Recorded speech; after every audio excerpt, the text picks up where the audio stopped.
Bom dia, bom dia, bom dia. Mais um projeto 626, mais um dia, mais uma manhã gostosa para começarmos o nosso projeto 626. Bem-vindos a este encontro matinal. Daniele, Deni Silva, bom dia para você. Rafa Peterose, bom dia. Renato, bom dia. Bem-vindos. Jussara Godinho, bom dia. Bem-vindos a vocês chegando nesse nosso encontro matinal. Kátia, também bom dia. Bem-vindos. Cristina, também muito bom dia. Nosso projeto 626, nosso encontro matinal de todas as manhãs. Aline, bom dia também. Para que tomemos o nosso café, né? Nesse momento agradável, para falarmos a respeito de temas interessantes do nosso interesse para melhorarmos o nosso dia, melhorarmos a nossa manhã e conseguirmos aqui trocar informações importantes a respeito de nossas vidas. E hoje vamos falar a respeito de um tema interessante, aquele ditado, né? Filho de peixe, peixinho é, o cipó acompanha o pau. Como será que nossos filhos serão, né? Que maneira eles reagirão diante das situações da vida e qual é o nosso papel, qual a nossa responsabilidade. Aproveita, manda um aviãozinho, convida os amigos, convida parentes para estarem conosco nesse momento importante, tá bom? Enquanto tomamos um cafezinho, nós vamos convidando o pessoal para virem aqui e estarem com a gente nesse momento importante. Tá bom? Bem, nós sabemos que nossos filhos, nossas crianças, nossas eternas crianças, eles acabarão por introjetar os pais, né? Também bom dia, não é? O cipó acompanha o pau, filho de peixe, peixinho é, né? Nem sempre esta afirmação é verdadeira, nem sempre esta percepção de fato acontece na realidade, não é? Deveria sê-lo, poderia sê-lo, seria melhor que fosse. Bem, vamos refletir a respeito desta situação nesta live matinal, nesta live de hoje, não é? Filho de peixe, peixinho é. Por que será que meu filho reage desse jeito? Por que será que minha filha reage desta forma? Eu procuro ensinar coisas e eles não aprendem, ou eu não ensinei esse tipo de coisa para meus filhos. Ou aquela história, né? Numa família de 3 ou 4 filhos, a maioria reage de determinada forma e um deles ou 2 deles reagem diferente, né? De uma forma diferente. Por que será? O que será que acontece? Por que será que muita gente aqui na clínica reclama depois do comportamento dos filhos? Porque meus filhos não se comportam da maneira que eu gostaria que eles se comportassem ou da maneira que a sociedade considera justa ou ética. Por que será que essas coisas acontecem, não é? Bem, é claro que nós poderíamos fazer um curso, pais e filhos, nós poderíamos nos aprofundarmos muito mais neste tema, porque ele é muito importante, ele é muito interessante, ele é primordial para o sucesso de algumas famílias, não é? A família realmente é a base de tudo. Nós já falamos a respeito disso e não precisa nem ser inteligente, né? Basta ser menos burro para entender a importância da família com tudo o que acontece. Todos os grandes teóricos da psicanálise, a começar com Freud, passando por Klein, Winnicott, Bion, Zimmermann, Lacan, todos vão ressaltar a importância da família no sentido de influência, a influência dos pais, a influência da ambiência, a influência do papai, da mamãe, do vovô, do irmão, do titio, enfim, tudo isso é importante na formação da personalidade, do caráter deste adulto. Por que falamos então que o filho de peixe, peixinho é, ou que o cipó acompanha o pau? Primeiro, num primeiro momento, vamos entender que as crianças não nascem preconceituosas, não nascem discriminando, não nascem odiando. Tudo isso é aprendido. E de que maneira é aprendido? Através de um primeiro momento da que chamamos de introjeção, não é? O Freud disse que nós vamos introjetando a mamãe, introjetando o papai. O Lacan mais tarde vai falar sobre a fase do espelho, não é? Que vai versar também a respeito disso que a criança acaba por introjetar, vai introjetando, vai percebendo, vai adquirindo esta forma de agir, de pensar, de reagir da primeiro momento da sua mamãe e depois, é claro, de tudo que está a seu redor. Mara, bom dia, minha esposa querida está de férias, né? Está participando com a gente agora aqui. Minha parceira responsável pela educação da Marília e da Camila também, né? Cláudio Henrique, bem-vindo também nesse momento importante. Projeto 626, tá bom? Bem, o Freud vai falar que nós somos seres influenciáveis e influenciadores. Nós influenciamos as pessoas da mesma forma que nos deixamos influenciar por elas, não é?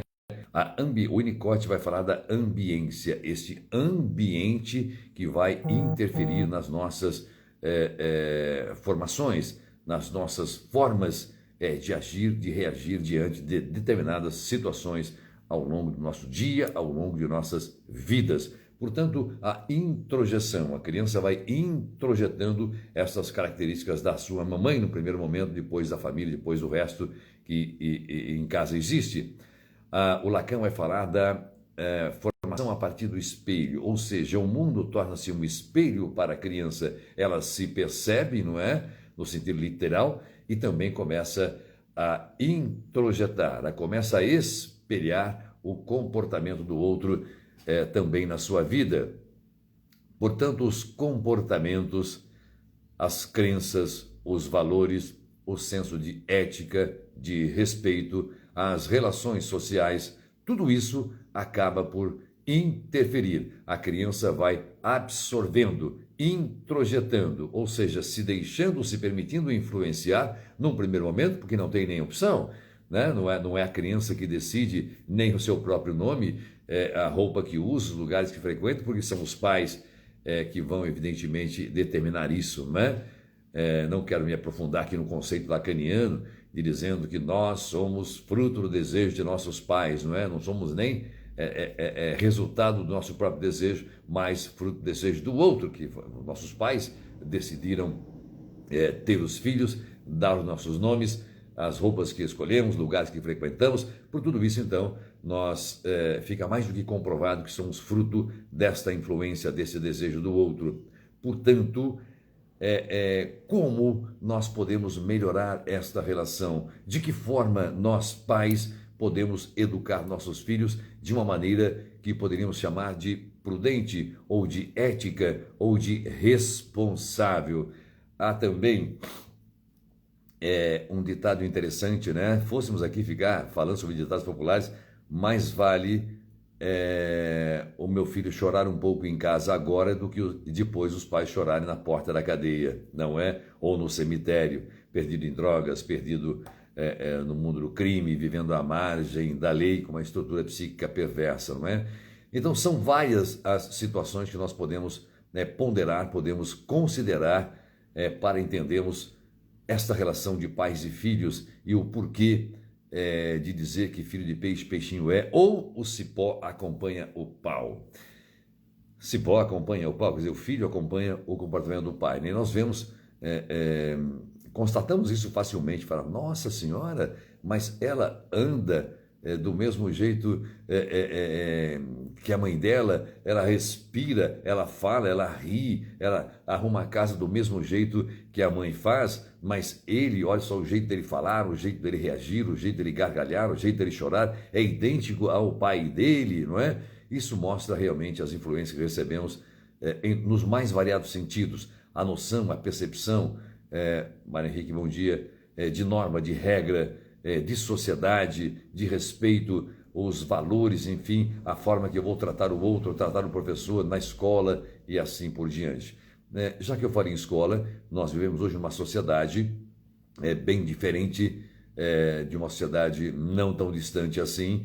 Por exemplo, há pouco tempo, se a criança chegasse em casa, se o filho chegasse em casa com notas menores que 5, 6, 7, não é? Hoje a média caiu para 5, mas antigamente era 7. Os pais davam uma bela coça nos filhos, e não estou falando em bater, mas em castigo, em um exigir que estude mais, etc. Hoje não, a maioria vai na escola e questiona e bota o dedo na cara do professor, na cara do diretor, pode explicar isso, por que meu filho está tirando nota baixa, por quê? Enfim, são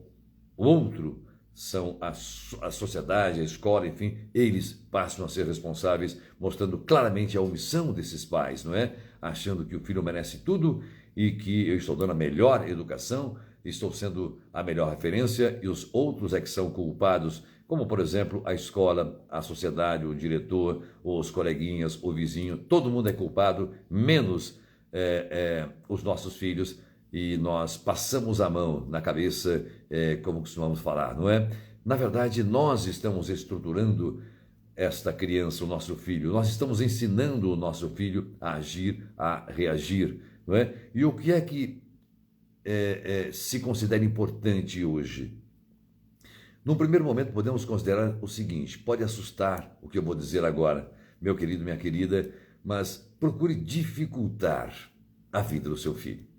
Procure dificultar, não deixe tudo à disposição, não encha de presentes, não fique, ai meu Deus do céu, que coisinha mais lindinha do meu pai, ai, que vai ter tudo quando crescer, ai, Quanto mais você paparica, mais paparicado desejará ser. Quanto mais você protege, mais protegido exigirá mais tarde. Se criar como um príncipe, é claro, você coloca num trono como se fosse um príncipe, é evidente que não vai querer largar o trono porque vai sentir-se um rei ou rainha. Essa é a grande verdade. Nós estamos estruturando, nós estamos ensinando a criança a se tornar um adulto de acordo com esse comportamento, de acordo com as introjeções que estão tendo agora, com as influências que estão recebendo neste momento. Então, dificultar significa responsabilizar, não é? O Freud vai falar em castração. Castração significa imposição de normas. Camila, bom dia, filhota. Tá em Ubatuba já, né?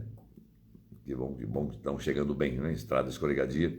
Bem, então, nós temos que entender que essas castrações nada mais representam do que a imposição de normas, de leis e de regras, não é? Nós precisamos dificultar, ensinar, discernir o que é certo, o que é errado, o que é ético, o que é imoral, o que é legal, o que é respeito, o que é desrespeito, o que é direito, o que é conquista, o que é obrigação. Enfim, nós temos que ensinar nossos filhos que todas as conquistas que terão são fruto do seu suor, não apenas, eu tenho direito. Cruza o braço e fala assim, eu tenho direito a isso, eu tenho direito àquilo. Não, é importante ensinar, passar a noção de responsabilidade, de conquista, portanto temos que dificultar um pouco. Esse dificultar um pouco significa não superlotar de direitos, não superlotar de paparicos, não superlotar de presentes, de coisas materiais, porque certamente isso para a criança passará a ser um direito, porque assim a criança aprendeu, assim a criança introjetou. Então os pais têm que apresentar no momento certo a imposição de normas, de regras, de leis, de limites aos nossos filhos, porque a criança, ela surge, ela nasce com noção de uma fantasia do mundo, enfim, não tem noção de que aquilo não pode, de que aquilo não deve, de que aquilo não é o momento para aquilo, e a castração significa a quebra dessa realidade, não é? Dessa fantasia, é a apresentação da realidade, como as coisas serão, como a luta que deverá ter para conseguir as coisas na vida, não é? Que lá fora, futuramente, o mercado de trabalho é competitivo, que na escola a coisa será competitiva, que é preciso ter mérito, que é preciso conquistar, que é preciso lutar, que é preciso suar para conseguir as coisas, não é? E que ela cresça com essa noção de, eu tenho direito. Não, eu conquistei, eu lutei, eu suei, portanto eu mereço isso, para que estruturemos este superego, essa estrutura, não é? Um superego realmente equilibrado de nossos filhos, para que eles consigam ter uma boa relação, sabendo suportar a adversidade, sabendo suportar a dificuldade, enfrentar a dificuldade que a vida vai oferecer, para que sejam persistentes, para que sejam determinados, para que sejam obstinados, para que estejam muito cientes das dificuldades, da luta que deverão ter lá fora para conseguir as suas coisas. Então, se eu hiperprotejo, evidentemente eu estou estruturando um superego frágil, um superego permissivo demais, onde nossos filhos terão dificuldades para o crescimento. Portanto, essa questão, meu querido, minha querida, é muito séria e vemos isso na clínica. Quem atende criança, atende adolescente, sabe disso, sabe do que eu estou dizendo, dessa dificuldade com relação. Então temos que aprender a dizer não. Nós, por exemplo, temos muita dificuldade às vezes de dizer não ao outro e por isso sucumbimos ao próprio desejo, à própria crença para não desagradar o outro, não é? E se nós não dissermos não ou não dizemos não aos nossos filhos, e aqui não estou dizendo não, você não consegue, você não é capaz, não, porque você não vai, porque você não é isso que eu estou dizendo, claro que não, eu não falo aqui em violência, eu não estou falando em agressão, nada disso, num ambiente conturbado, não é isso, não é sobre isso que estamos falando simplesmente que o não é que educa, é o não que educa e não o excesso de permissividade. Quando a criança quer fazer alguma coisa e ela quer fazer alguma coisa porque ela acha que essa alguma coisa é natural, é normal, é o seu mundo da fantasia, é o seu mundo onde tudo pode, então quando apresentamos um não, ele deve vir sempre acompanhado de uma explicação. Olha, não, você não deve tomar um sorvete agora porque primeiro vamos almoçar, depois tomar um sorvete. Ou que tal... papai e mamãe comprou um sorvete delicioso, vamos almoçar primeiro, comer a papinha, arroz, feijão, o nosso bife, e depois vamos sentar, tomar o sorvete, primeiro a comida, depois o sorvete, primeiro fazer a tarefa de casa, depois você vai brincar um pouco no celular, depois você vai jogar um pouco de bola lá fora, não é? Primeiro vamos ajudar aqui a mamãe e o papai a arrumar a casa, dar um jeito nessa bagunça, e depois você vai se divertir, vai encontrar com os amigos, enfim, é a castração que Freud chama.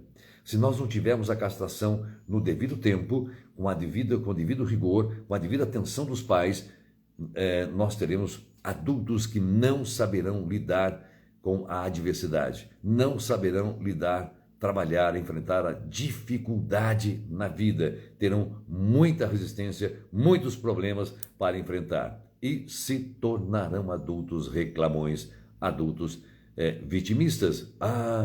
Para mim nada dá certo, e não sei o que, fulano teve sorte, tal, aquela ladainha que nós já conhecemos. Portanto, essa questão de filho de peixe, peixinho não é exatamente assim, embora algumas vezes sejam. Outro equívoco muito grande que nós constatamos na contemporaneidade é o seguinte: eu sofri muito com meu pai, eu sofri muito com minha mãe, eu tive muitas dificuldades, passei muitas privações, por isso eu não quero que meu filho viva isso que eu vivi. E aí dá a ele caminhões de presentes, caminhões de permissividade, só porque eu não tive. Esquecendo-se que onde eu cheguei, com toda a estrutura, as conquistas que fiz, foram exatamente porque meus pais tornaram a minha vida um pouco mais difícil. E quando eu digo tornar a vida um pouco mais difícil, é no sentido de, você quer, mas você pode conquistar, você pode conseguir, você tem que entender o que é mérito e não apenas direito, não é? Então não vamos confundir direitos com conquistas. Já também falamos numa live a respeito disso, a diferença entre direito e a diferença entre conquista. Nossos filhos devem crescer conquistando as coisas, conquistando o seu espaço, conquistando o respeito, conquistando realmente as amizades, conquistando as coisas que eles querem ter e não superlotando com este excesso de coisas materiais ou de permissividade, né? Elbio também, muito bom dia, bem-vindo. Então, querido e querida, apenas para entendermos, a família para a psicanálise é extremamente importante. A estrutura, é o alicerce que vai manter em pé esta edificação, o que conseguimos edificar ao longo de nossas vidas. Portanto, a menos que Freud, sua filha Ana Freud, Bion, Zimmermann, Klein, Winnicott, Lacan, enfim, todos os pensadores da psicanálise estejam enganados, não é? E nós, às vezes, queremos enfrentar isso, queremos discutir isso, queremos dizer, porque eu quero trazer a minha realidade. Ora, a minha realidade não quer dizer que seja absoluta verdade, não é? Nós temos que entender, então, que está realmente na família, é a base do desenvolvimento, porque eu vou trazer para o resto da minha vida, no meu discurso, na minha fala, papai e mamãe sempre estarão presentes de uma forma ou de outra, sempre aparecerão, né? Papai era assim, mamãe era assim, o cheiro do bolo, o jeito de ir para casa, o jeito de se comportar, o jeito de reagir, enfim, isso é muito importante que aprendamos, não é? Elisete, bom dia, Jean Carlos também, bom dia, bem-vindos. Portanto, esta foi a mensagem de hoje para refletirmos muito profundamente a respeito de nossas responsabilidades. Às vezes, para atender um desejo nosso, nós abrimos mão, nós fugimos, nós nos acovardamos e delegamos ao outro esta responsabilidade de conduzir, de ensinar, de educar os nossos filhos. Lembremos-nos também de que compete à família a educação e à escola a escolarização, não é? Qualquer outra questão diferente disso, nós sabemos que estaremos ultrapassando este limite relação-família, não é? Parabéns, continuem assim, Deus proteja, obrigado. Então, é isso, meu querido e minha querida, essa mensagem de hoje. Filho de peixe, peixinho é, às vezes, porém nem sempre. Cipó acompanha o pau, às vezes, porém nem sempre. Tá bom? Lembremos-nos, então, quanto mais os pais tentarem, entre aspas, dificultar a vida dos filhos, mais fortes eles serão. Quanto mais eles tiverem que lutar agora e implorar agora, sabe aquela lei da escassez, não é? Quando é que nós adultos nos interessamos por alguma coisa? Quando percebemos que existe ali a lei da escassez, né? A escassez nos atrai. Por que para a criança seria diferente? Por que para a criança seria diferente? Não, pelo contrário, não é? Então, também é verdade esta questão. Vamos então ter esta responsabilidade na educação, na condução de nossos filhos, para que eles sejam realmente, se transformem em adultos responsáveis, em adultos comprometidos, em adultos conscientes das suas obrigações e principalmente com a percepção de que conquistar, sim, direito, não. Se nós tivéssemos direitos a tudo, como pessoas dizem, não é? Eu tenho direito ao meu salário. Você tem direito ao seu salário, meu querido, minha querida? Se você diz que sim, você está errado. Você não tem direito ao seu salário, viu? Vamos falar um dia sobre direito e obrigação, né? Seu salário é conquistado. Você tem que acordar cedo, tem que trabalhar 30 dias, não pode faltar, tem que produzir, tem que atingir metas, você não pode desagregar o seu ambiente, você não pode desacatar as pessoas, tem que atender bem a clientela. Portanto, você está conquistando o seu salário. Seu salário é uma conquista, não é um direito. Fosse o direito, eu fico aqui sentado, bundão na cadeira o dia inteiro. Se é direito, vai cair na conta no fim do mês o salário, não é? Mas não é assim. Portanto, é uma conquista. Esta percepção de que nossos filhos precisam conquistar e não simplesmente têm direito que os pais entopem de coisas materiais, de permissividade. O adulto, evidentemente, não saberá discernir o que é direito e o que é conquista. Esta foi a mensagem de hoje. Manda o aviãozinho, convida as pessoas, nos ajude a fazer crescer esse momento com mais audiência, mais pessoas participando, embora depois desta live, depois desse momento ao vivo, muita gente assista e depois eu recebo muitas mensagens, enfim, as pessoas perguntando, as pessoas agradecendo sobre este momento, tá bom? Dona de Autopeças, chegou no finzinho, mas bom dia, nós temos aí esta live vai ficar gravada, você pode assistir depois. Tá ok? Grande beijo para você, que seu dia seja maravilhoso e tenha sempre a consciência disso, não é? Conquista é diferente de direito simplesmente. E qual a minha responsabilidade na condução dos meus filhos? Eu vou deixar simplesmente, seja o que Deus quiser, a escola educa, o vizinho educa, o vovô educa, e depois, como será quando se transformar num adulto? Grande beijo, Projeto 626, todas as manhãs de segunda a sexta-feira, às 6h26. Eu te espero sempre aqui. Grande beijo.